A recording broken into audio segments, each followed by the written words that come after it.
Robots are now showing up to clean people's homes in China. X Square Robot has launched a pilot service in Shenzhen, where robots accompany human cleaners booked through platforms like 58.com. The human worker handles judgment-based tasks, while the robot performs repetitive chores such as wiping surfaces, picking up debris, tying trash bags, and folding bedsheets.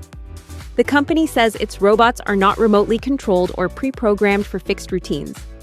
Instead, they use an AI system designed to interpret tasks, plan multi-step actions, and operate autonomously in real home environments.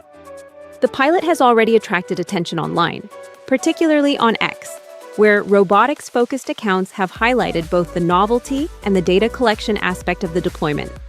One common theme is that real apartments help improve the system by feeding performance data back into the model. Some commentators also emphasize that the robots are meant to assist rather than replace workers, framing them as tools that support cleaning teams instead of eliminating roles. Shenzhen has become a major hub for robotics development, supported by a dense ecosystem of AI and hardware companies. The city's Nanshan and Qianhai districts host clusters of firms working across robotics, perception systems, and embodied intelligence. Companies like Pudu Robotics have already expanded internationally, with service robots used in commercial cleaning and delivery across Europe, North America, and Asia. Other local firms have demonstrated advanced robotics systems in public events, including national broadcasts and overseas deployments.